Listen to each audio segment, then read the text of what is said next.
예배합니다. 찬양합니다. 예배합니다. 찬양합니다. 주님만 날 다스리소서. 예배합니다. 찬양합니다.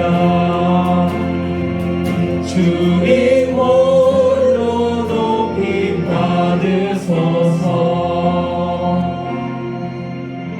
생명 주께 있네 능력 주께 있네 소망 주께 있네 주 안에 있네 생명 주께 있네 능력 주께 있네 소망 주께 있네 주 안에 있네 생명 다해 주 찬양하리 힘을 다해 주 찬양하리 내 생명 다해 내 힘을 다해 모든 소망 주님께 생명 주께 있네 능력 주께 있네 소망 주께 있네 주 안에 있네 주께 아멘. 하나님께 영광의 목소리 드리겠습니다. 감사합니다. 이제 우리 하나님 말씀 받도록 하겠습니다. 하나님의 말씀은 열왕기상 17장 17절부터 24절까지의 말씀 우리 한 목소리로 읽도록 하겠습니다. 17절입니다. 같이 읽읍시다. 이 후에 그 집 주인되는 여인의 아들이 병들어 증세가 심히 위중하다가 숨이 끊어진지라. 여인이 엘리야에게 이르되 하나님의 사람이여 당신이 나와 더불어 무슨 상관이 있기로 내 죄를 생각나게 하고 또 내 아들을 죽게 하려고 내게 오셨나이까. 엘리야가 그에게 그의 아들을 달라 하여 그를 그 여인의 품에서 받아 안고 자기가 거처하는 다락에 올라가서 자기 침상에 누이고 여호와께 부르짖어 이르되 내 하나님 여호와여 주께서 또 내가 우거하는 집 과부에게 재앙을 내리사 그 아들이 죽게 하셨나이까 하고 그 아이 위에 몸을 세 번 펴서 엎드리고 여호와께 부르짖어 이르되 내 하나님 여호와여 원하건대 이 아이의 혼으로 그의 몸에 돌아오게 하옵소서 하니 여호와께서 엘리야의 소리를 들으시므로 그 아이의 혼이 몸으로 돌아오고 살아남지라. 엘리야가 그 아이를 안고 다락에서 방으로 내려가서 그의 어머니에게 주며 이르되 보라 내 아들이 살아났느니라. 여인이 이르되 내가 이제야 당신은 하나님의 사람이시오 당신의 입에 있는 여호와의 말씀이 진실한 줄 아노라 하노라. 아멘. 읽었던 본문 말씀을 중심으로 해서 오늘 받을 말씀의 제목은 기적이 일상이 되게 하소서라는 제목으로 말씀을 받겠습니다. 기적이 일상이 된다. 우리는 우리 힘으로 이룰 수 없는 것 결과를 보면 이루어졌을 때에 하는 이야기가 기적 같은 일이다 라고 이야기합니다. 기적이 멀리 있지 않습니다. 생각해 보면요, 기적은 우리 일상에 늘 함께 할 수 있습니다.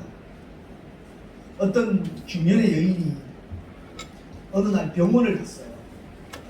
체격이 좀 이렇게 있어요. 병원에 갔는데 병원에서 청청병력 같은 일을 합니다. 지금 살을 빼지 않으면 당신은 당뇨로, 고지혈증으로, 혈압으로 고생하게 되어집니다. 지금 전초입니다. 지금 해야 됩니다. 소리 듣고 운동할까요, 안 할까요?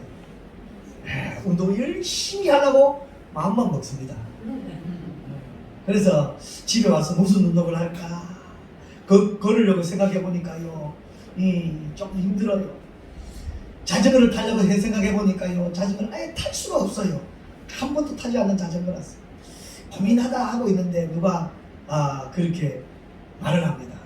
야, 말을 타면 살을 잘 빠진다 하더라. 말 아시죠? 승마. 그렇게 또 보니까요, 마침 그 동네에 승마장이 있어요. 생활 체육으로 말을 타는 사람들이 많아요.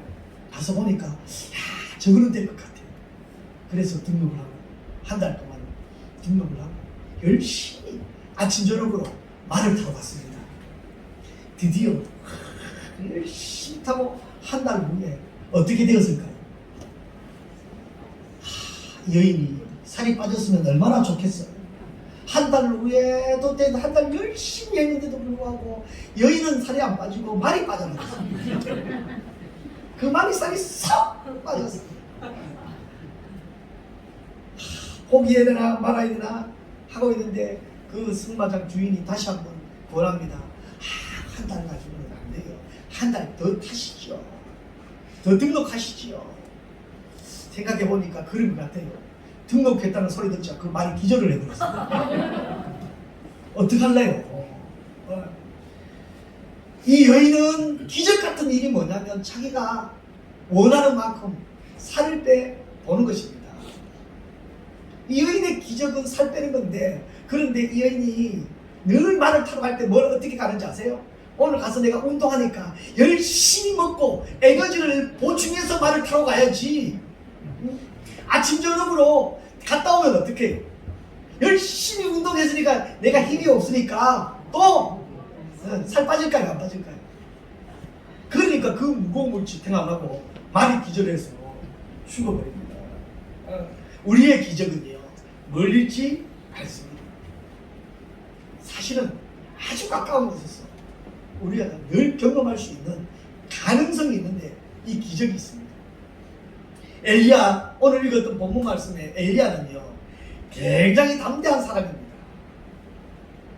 당대에 악한 왕이었던 아합을 만나가지고 이야기하죠. 1절에 보니까요, 이렇게 이야기합니다. 내가 섬기는 이스라엘의 하나님 여호와께서 살아계심을 두고 맹세하노니 내 말이 없으면 수년 동안 이슬도 잊지 않겠다.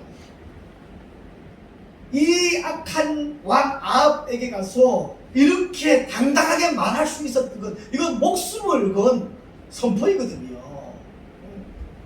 그런데 이 당당했던 엘리야가 그 말씀을 전하자마자 하나님이 엘리야에게 말씀하셨어요. 어떻게 해요?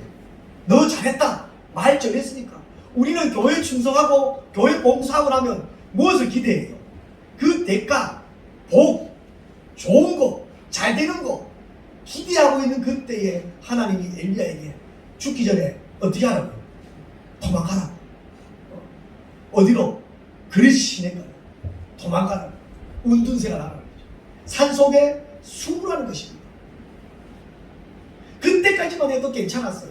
왜냐하면 아침 저녁으로 까마귀가 날라주는 음식들을 먹고, 아직까지는 그 시내가에 뭐가 있어요? 물이 있으니까 괜찮았어요. 하나님이 이런 안전한 곳이구나. 그것도 가뭄이 심하니까 저 바닥에 드러내기 시작합니다. 더 이상 물이 없습니다. 먹을 길이 없습니다. 살 길이 없습니다. 그때 하나님이 다시 음성으로 말씀하십니다. 시돈 지방에 사르밧이라는 가부가 있는데 그 집에 가라.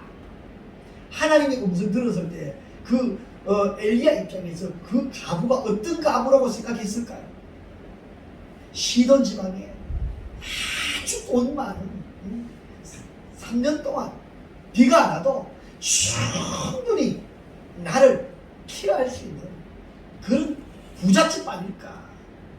그 기대를 가지고 무려 160km가 되는 그 거리를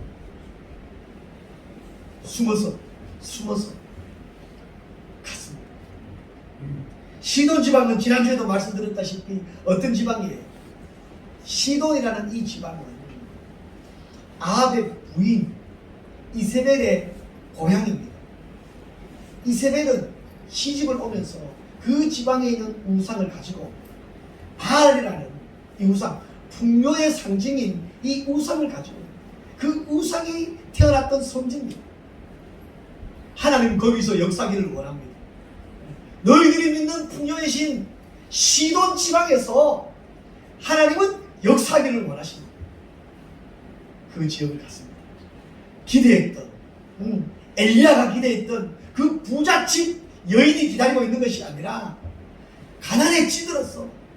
이제 마지막 밀가루와 기름으로 떡을 구워서 먹고 하나밖에 없는 자기 희망이었던 아들과 죽기를 바라는, 하필이면 왜 그 가난한 집에 가서.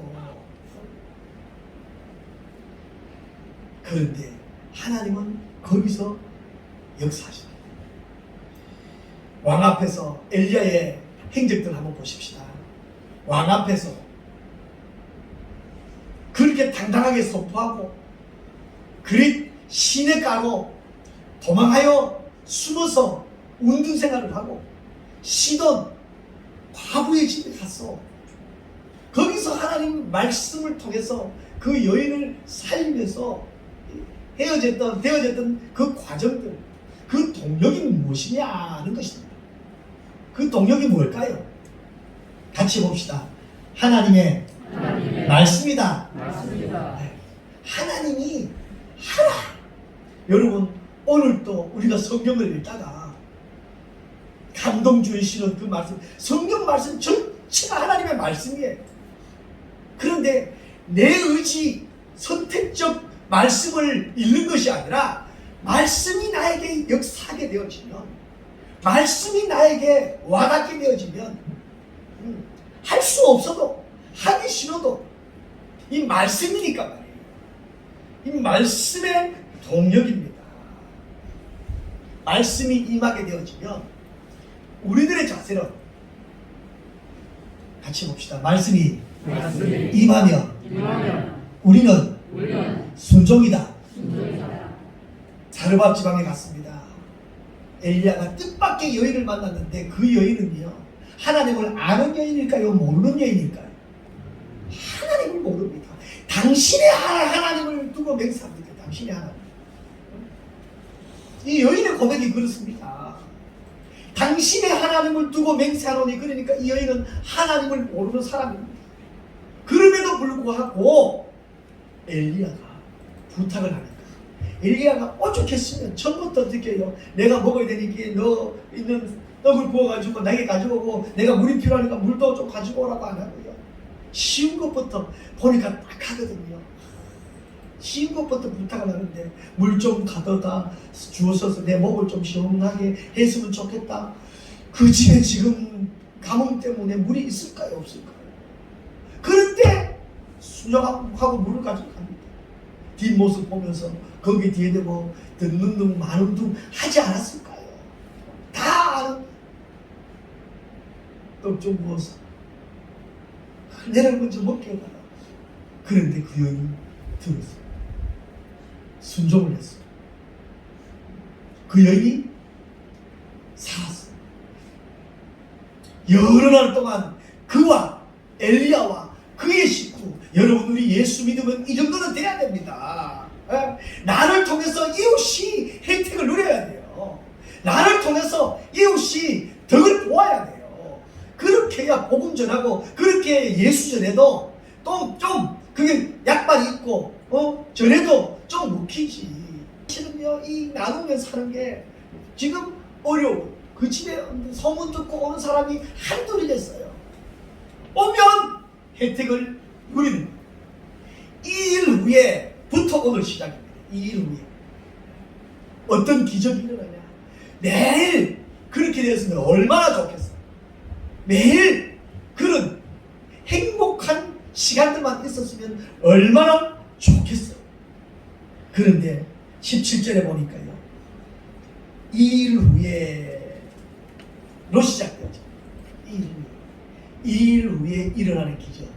우리 예수 믿는 사람은요, 예수 믿는 사람들은 기적의 현장에 있어요. 같이 해봅시다.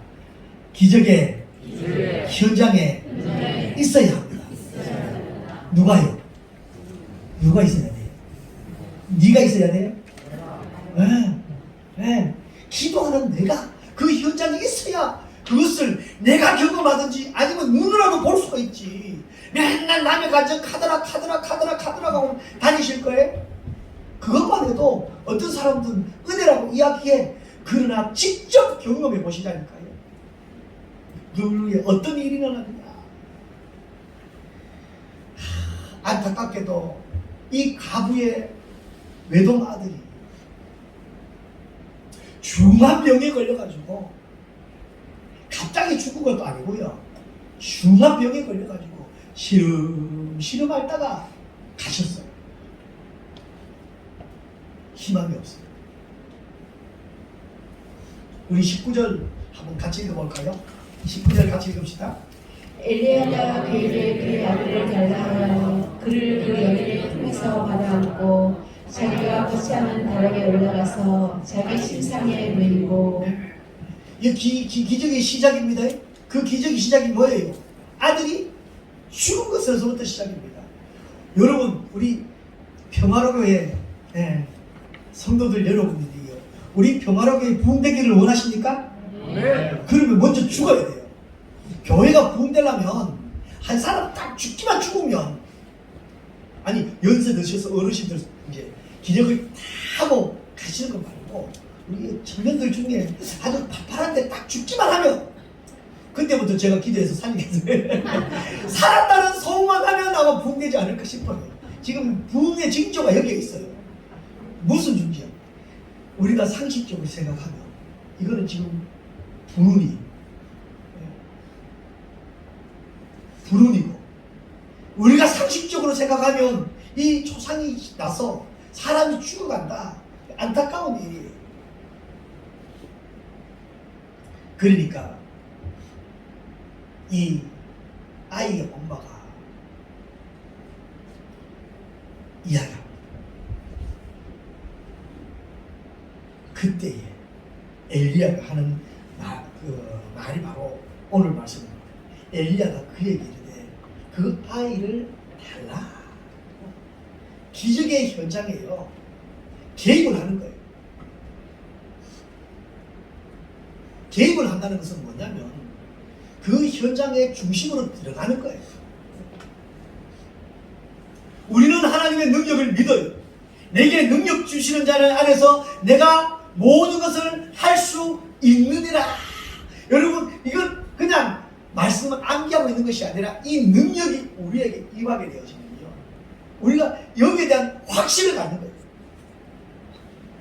아이를 달라. 그 아이 여인의 품에서 아이를 받아서 이제 엘리야는 자기 침상으로 이 아이를 데리고 가는 것입니다.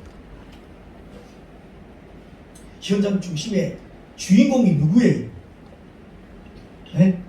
오늘 읽었던 본문 중심의 주인공이 누구예요? 과부? 죽은 아들? 그 아들을 죽은 아들을 품에 안은 엘리야? 누굴까요? 여전히 현장의 주인공은 하나님입니다. 비록 이 아이를 엘리야가 안고 자기 침상으로 가지만 해결을 해주실 분은 누구라는 거예요? 하나님이라는 거예요. 하나님. 우리는 단지 거기에서 어떻게 해요? 하나님의 도구로 온전히 쓰임만 받으면 된다는 것입니다. 아이를 달라. 이 적극적인 태도를 가지고 어머니의 아픔이 곧 누구의 아픔이라는 거예요. 선지자 엘리야의 나의 아픔이라는 거예요. 안고 가는 거예요. 상식을 깨뜨리는 행동. 우리는 아이가 죽으면 우리는 그 부모를 위로하는 것만 해도 대단합니다.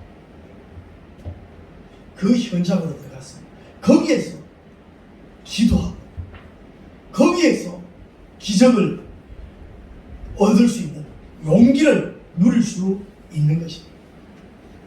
그리고요, 엘리야가 이 기적의 현장에서 들어갈 수 있었던 것은 어머니의 아픔을 같이 공유하는 것입니다. 요즘은 이웃이 죽어가도 옆에 살아도 몰라요. 관심이 없어요. 특히 예수 믿는 사람들은요, 십자가를 들고 우리 평화로 교회 식구들은요, 이 평화로 교회를 내 가슴에 품고 내 어깨에 쥐고 이웃으로 달려가야 돼요. 우리 아픔이, 예수 믿을 때 아픔이 있다, 달려가야 되는 거예요. 그 아픔을 가서 훈수 들고 훈계하는 건 아닙니다.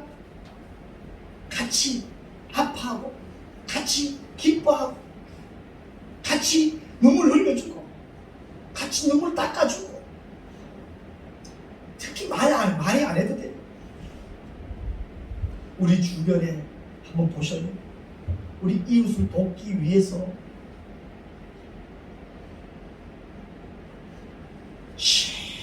그 도움 주고도 욕들어 먹는 사람들이 많아요. 그러나 우리는 이제 이웃들의 아픔을 안고 내 가슴에 같이 눈물 흘려주죠. 공감한다는 것이 얼마나 귀한지 모르겠어요. 공감에 있어야 소통이 있는 거예요. 교제가 있을 수 있는 것입니다. 기적의 현장에 있으려고 하면 그 현장에 적극적으로 개입을 하고 그리고 함께하는 것입니다. 물과 기름처럼 돌면 그 문제는 우리의 문제가 되어질 수 없습니다. 그러고 나서 그 적극적인 자세가 뭐냐면 하나님께 내어놓고 기도하는 것입니다. 우리가 그 문제를 해결하기 위한 가장 큰 무기가 뭐냐면 기도입니다. 기도 외에는 이런 이유가 있을 수가 없기 때문입니다. 우리 말씀 20절, 21절 같이 한번 읽어보십시다. 같이 읽읍시다. 여호와께 부르짖어 이르되 내 하나님 여호와여, 주께서 또 내가 오가는 집 과부에게 지령을 내리사 그 아들이 죽게 하셨나이까 하고 그 아이 위에 몸을 세워 펴서 엎드리고 여호와께 부르짖어 이르되 내 하나님 여호와여, 원하건대 이 아이의 혼으로 그의 몸에 돌아오게 하옵소서. 아멘. 첫 번째 하는 게 뭐예요? 여호와께 부르짖. 그냥 기도하는 건 아닙니다. 울부짖듯이 밤 되면 단순하게 기도가 아닙니다. 이 울부짖음의 기도는요, 이 간절한 기도는요, 하나님의 보좌를 움직이는 능력의 기도가 되어질 수 있다는 것입니다. 그런데 하물며 지금 이 아이의 하나밖에 없는 과부의 아이의 죽음입니다. 이 기도가요, 보통 기도가 아닙니다. 간절한 기도입니다. 초자연적인 능력을 행할 수 있는 하나님의 능력을 기대하는 기도인 것입니다. 이 기도에는요, 소원이 있습니다. 기도의 소원이 뭐예요? 이르되 내 하나님 여호와여. 하나님이 누구의 하나님이라는 거예요. 여러분들이 믿고 있는 하나님이 누구의 하나님이에요? 평화로교회 목사의 하나님? 네? 평화로교회 장로님들의 하나님? 맞아요. 틀린 말은 아니에요. 그러나 더 중요한 것은 누구의 하나님이어야 돼요? 나의 하나님이 내가 필요한 원하는 소원. 이 기도에는요, 여러분, 이 고백에는 여러분, 우리 기도가 한 번 더 생각해 보십시다. 기도 응답이 뭘까? 한 번 더 생각해 보십시다. 기도 응답. 내 뜻을 하나님께 간철시켜서 하나님 내려오셔서 내가 원하는 것, 내가 하고 싶은 것 해주세요. 이것이 기도일까요? 아니면 내 뜻 간철시키는 것이 아니라 하나님의 뜻을 깨닫게 해서 하나님의 뜻대로 살아가고 행동하고 순종하는 것이 기도의 응답일까요? 하나님의 뜻입니다. 여기서 내 하나님이여, 기도 응답의 소원이 뭐냐면 이 하나님을 고백하는 그 순간 내가 아닌 하나님의 뜻대로 하옵소서가 포함되어 있다는 것입니다. 하나님 뜻대로 하되 거기서 재앙을 두시고 구해달라고, 재앙을 거두어 가시고 구해달라는 것입니다. 그리고 이제 나오지요. 하실 수만 있습니다. 이제 이 아이를 살려주세요. 그러고 나서 세 번째 기도가 뭐예요? 네 번째가 바로 여기 나옵니다. 네 번째로 넘어가십시다. 네 번째가 따뜻한 사랑의 품으로 덮어주는 것입니다. 이것도 본문 말씀에도 보면요, 이 엘리야가 몸을 펴서 아이에게 엎드리는 것, 이 행동이, 이 행위를 중요한 것이 아니라 저는 여기에서 이렇게 해석하고 적용하고 싶어요. 이 아이 위에 몸을 세로 펴서 엎드린다. 지금 죽은 시체입니다. 죽은 사람입니다. 거기에 체온이 있을까요? 없을까요? 싸늘한 시체입니다. 그때 거기에 엘리야가 몸을 펴, 그러면 내 따뜻한 가슴을 품는 거예요. 예수 없는 사람들의 말 한마디 한마디가 어떻게 해요? 죽은 거랑 마찬가지입니다. 죽은 영혼입니다. 그들이 싸늘하게 차갑게 우리 내뱉을 때, 그 소리 들었을 때 우리는 거기에 상처받았다고 삐지고 아닙니다. 오히려 거기에 품는 거예요. 품어나가서 따뜻함으로 덮어주는 것입니다. 따뜻함으로 덮어져 나갈 때에 그 온기가 사람 마음을 피곤하시고 그 온기가 살아나게 합니다. 이 아이는 살아났습니다. 기적의 현장에 엘리야가 있듯이 우리도 신앙생활하면서 기적의 현장에서 하나님이 하시길 순종하며 나아가기를 원합니다. 그리고 세 번째, 기도의 응답이 곧 기적입니다. 이 엘리야가 하는 건 아닙니다. 엘리야는 온전히 순종하는 것입니다. 22절에서부터 23절 말씀 다시 한번 같이 한번 읽어보도록 하겠습니다. 여호와께서 엘리야의 소리를 들으심으로 아이의 혼이 몸으로 돌아오고 살아난지라. 엘리야가 그 아이를 안고 다락에서 방으로 내려가서 그의 어머니를 주며 이르되 보라, 내 아들이 살아났느니라. 아멘. 아이가 살아났습니다. 우리는 결론을 알고 있어서 아이가 살아나도 놀라진 않죠. 예수님도 사역하실 때 보면요, 사역의 결정적일 때에 사람 살리는 사역을 했습니다. 나인성 가부의 아들을 살렸습니다. 해당장 야이로의 딸을 살렸습니다. 죽은 나사로를 살렸습니다. 죄와 사망으로 죽었던 우리가 다시 살아날 수 있었던 것은 그리스도의 보혈의 피로 말미암아 예수 그리스도의 따뜻한 심장으로 말미암아 다시 살아납니다. 사랑으로 덮어주면서 살아나는 모습을 보는 것. 세 번 그 몸을 폈다가 그 행위가 중요한 것이 아니라 이 행위를 적용시켜서 오히려 따뜻한 사랑으로 죽어가는 저 심정, 저 마음들 덮어줄 때 하나님의 역사가 일어납니다. 이렇게 되어지면 어떤 반응이 일어나느냐. 24절에 보니까 이렇게 말씀하고 있습니다. 24절 같이 한번 읽읍시다. 여인이 엘리야에게 이르되 내가 이제야 당신은 하나님의 사람이시오 당신의 입에 있는 여호와의 말씀이 진실한 줄 아노라 하니라. 아멘. 이 여인의 반응이 뭐요? 이제야 당신은 하나님의 사람이다. 우리 성도들이 들어야 될 우리 성도들이 기도하면서 신앙생활하면서 삶의 현장에서 들어야 될 소리가 바로 이 소리입니다. 이제야 당신은 하나님의 사람입니다. 이제야 당신은 평화로교회 성도입니다. 이제야 보니까 예수 믿는 사람으로 보입니다. 반대인 사람이 누구냐면요, 선지자 요나가 있습니다. 불순종하여 도망가다가 풍랑을 만났습니다.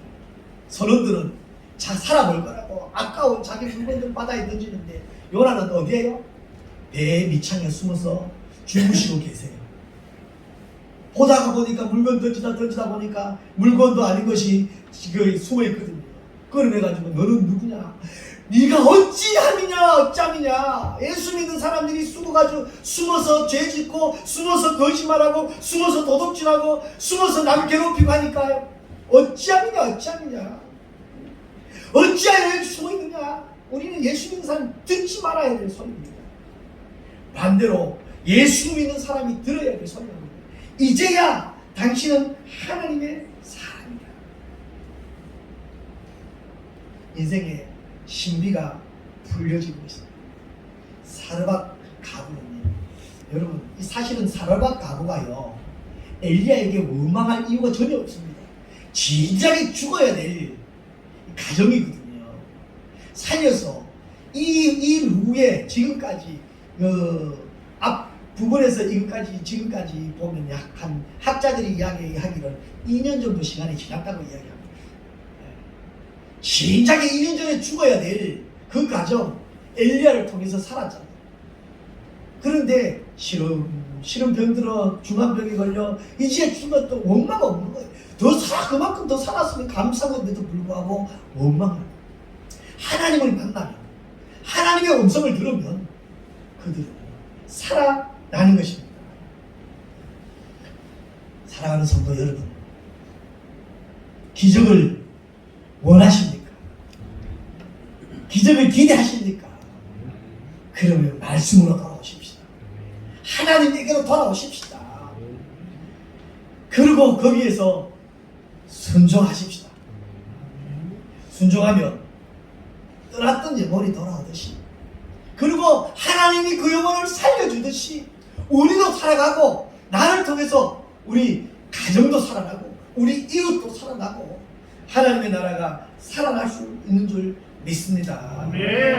이제는 우리 주 예수 그리스도의 은혜와 하나님 아버지의 크고 놀라우신 사랑과 성령님의 감화 감동 위로 교통 충만하신 은혜가 하나님 말씀에 순종함으로 기적이 일상이 되기를 다짐하며 그걸 경험하기를 원하는 사랑하는 성도들 머리 위에와 가정 위에와 손으로 하는 모든 일들 위에 이제로부터 영원토록 함께 있을지어다. 아멘.